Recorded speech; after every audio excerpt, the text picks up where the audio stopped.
I mean, it doesn't matter really what it is, whether it's COVID, whether it's climate change, whether it's political correctness. We should be having a completely free and open debate, and we're just not free. Most people, I mean, I'm okay. I'm not directly employed now, but if I was directly employed, I wouldn't be free to do what I'm doing now. It's Well, if I was employed in a university sector or probably even a hospital sector, I'd probably struggle. The freedom of debate, the official narrative, the control of the narrative, the mainstream media, the way that news outlets work together to give us even have names like Veritas, Yes. anything. I mean, the Ministry of Truth was called the Ministry of Truth, wasn't it? Because everything that came out of it was true. It really is quite an Orwellian situation. You've hit the nail on the head. The mainstream media have been completely, utterly hijacked.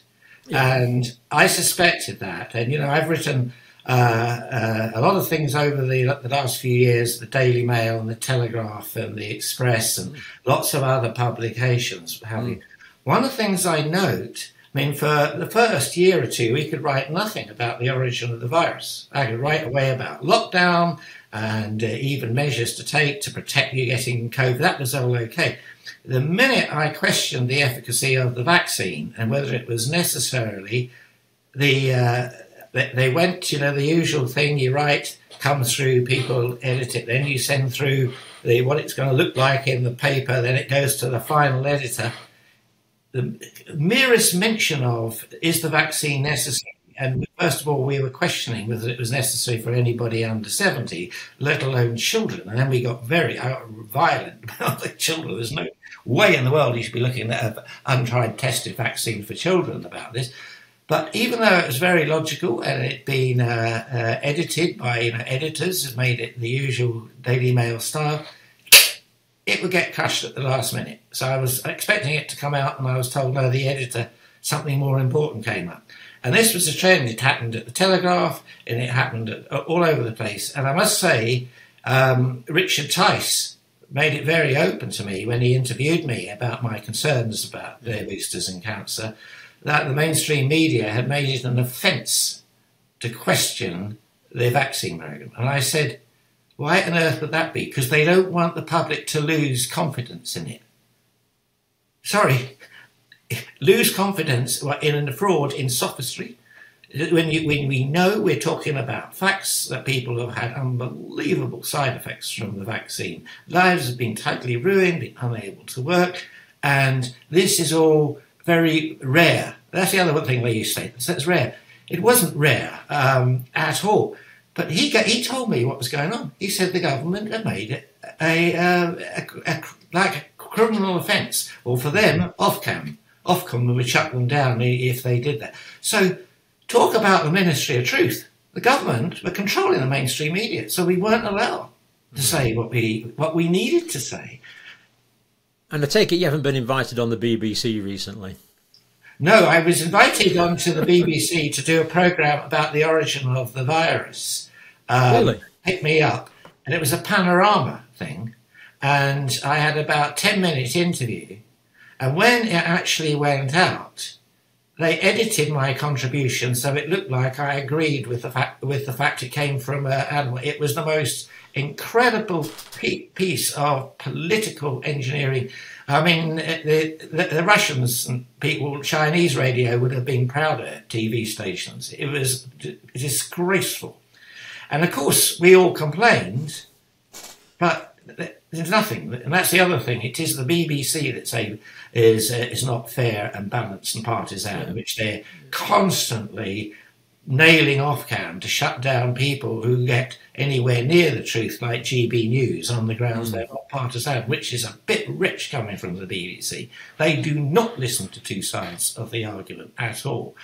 And especially pretending to listen to two sides of the argument and pretending to be oh so righteous. Yes, that's the other way of doing it. But back to the climate change, it's exactly the same with that. I mean, the BBC do not report things that are not in agreement with the CO2. We know that climate change has gone on forever. I mean, it ever such. You have great big cycles, a bit like financial markets, and then tiny little cooling, warming cycles there. It's gone on for ages. To say it's CO2, man-made CO2, it is total sophistry. They've manipulated all that data for that. And do you really think that if we stopped all CO2 tomorrow, do you know what would happen if we stopped all CO2, man-made CO2 output tomorrow? We'd all starve. At least 6 billion people would probably starve, because it's an absolutely important gas. It's actually increases as a result of global warming from all my reading, which makes sense. And it's a heavy gas, so it doesn't wander up there causing global. It falls to the ground where it stimulates green growth, plants and trees, which then produce oxygen. It is part of the balance of a dynamic, constantly changing temporal climate system, which actually enables us to live on Earth, and we're trying to do everything we can to stop it. And if we did stop all use of fossil fuels as a supplying, we wouldn't be able to feed the world. I mean, people do not appreciate that fossil fuels across the board are necessary for our food chain. We wouldn't be able to distribute it, and it goes on and on and on. Why has nobody looked at this? It's the law of unintended consequences. It first came out to me when we were discussing lockdown. Has the law of unintended consequences been looked at? What are the negative effects of this lockdown? Nobody thought that through. It's exactly the same about this net zero. It is absolute madness. If we constantly go to this, it will be like the lockdown. The unintended consequences will be wrecking our lives and those of our children and grandchildren for the next decades, until somebody wakes up and says, oh, we haven't looked at all the facts, as if they look at all the facts. This is absolutely impossible in a modern society, unless they want to go back to the caves and very basic living. It's impossible to get rid of fossil fuels at the stage they're doing. It's impossible for wind and solar. And the book I've just shown you actually really is very useful, because it deals with the facts. The cost of making these wind turbines, the costs of solar energy, of decimating enormous amounts of the earth for these, the slave labour involved in children. Yeah, I've read a book called Cobalt Red recently about that. Yes. Really quite disturbing. The amorality of a lot of international organisations that just collect this cobalt, stick it into your nice new shiny car. No, it is awful. But the parallels between what the pharmaceutical, the medical industrial complex, and the climate change and everything, and when you look at it all, what is behind it? It's a load of really rich people and organisations prepared to make us all suffer really badly so they can get even richer. I mean, why, if you're a multi-billionaire, do you need more money? That's the big question. It's to get more power, isn't it? It is power. It is power, and then you become in charge of the religion and the government power. You have total power. But why would you want that? Beats the heck out. Well, ordinary blokes like you and me can't understand that, but we're not psychopaths, so yeah. And I wasn't going to ask this actually, but do you see parallels between what's gone on now and let's use a strong word, the prostitution of science that we saw in, for example, the denial of the links between tobacco and lung cancer and heart disease? The long-term cover-up of the dangers of asbestos. Oh, yeah. I mean, that's absolutely correct. And again, it was the people with the big money who tried to drown it all. I mean, they tried to drown it all because they were on a good number of fantastic profits, especially the tobacco trade. And they went out of their way to remove all links that they possibly could between tobacco and lung cancer, and try and point out it was many other things. They worked in bad environments and the whole thing like that. The same with asbestos. It was the financial consequences. It was nothing to do with the greater global health.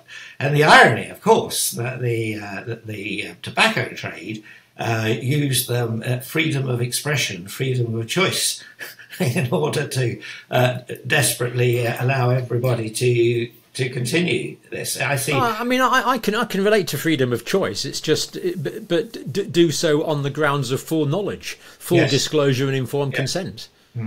But in those days, what they were doing, I can actually relate and understand it a little bit. They really thought that things had been well. I mean, I had so many people tell me, well, I really enjoy smoking. The government shouldn't remove that from me or tell me not to do it. Gives me really, really good things. I agree with that, actually. Yeah, as long as they know the dangers. Yeah, as long as they know the dangers. And I spoke to all my life, and it's not done me any harm.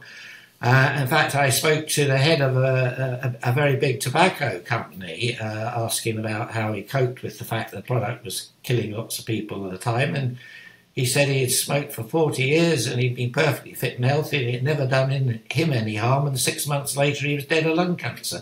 So these are the ironies of... And there is a certain selection bias there, because someone that died 7 years ago of lung cancer doesn't come to you and say, oh, I died 7 years ago of lung cancer. The ones that speak to you are the ones that haven't died yet. That's right. Yes. Yeah. Professor, I've got so many other points. That was fascinating, but we've gone well over the hour. We're on an hour and 11 minutes. So thank you so much for that. Now, I do have a few other questions related to politics and science, censorship, malpractice in research, COVID versus HIV, virology gain of function, MAD, make another disease research, repurposed drugs, harmful effects of interventions, vaccination, excess deaths and nutrition. But if you'd like to come back on, we could certainly discuss some more of those. It would be great to have you. I just worked out I can't do all those in the next 5 minutes. No, I think we'll leave it. I think we'll leave that one there for now. Thank you so much. We've done an hour and 12 minutes, so that's enough. That's enough. It's quite enough for one go. Thank you so much, Professor Dalgleish. Absolutely amazing stuff. And just the way that you are able to transpose the lifetime of medical and scientific experience to interpret the complexity of what's going on now and simplify it for the rest of us, we appreciate. And of course, we will put the links to this book. Do get hold of a copy. I've only really read the chapters by Professor Dalgleish and Paul Goddard, but there's Ross Jones, there's Claire Craig, there's Professor David Nutt. You're not spoiled for scientific gems in this. Yeah. Even if there's some bits you disagree with, then fine. But the whole point is we are allowed free and open debate. So we'll put the links for that. Do get your copy. And for now, Professor, thank you so much. Thank you very much for having me. Thank you. Bye. Bye. Thank you.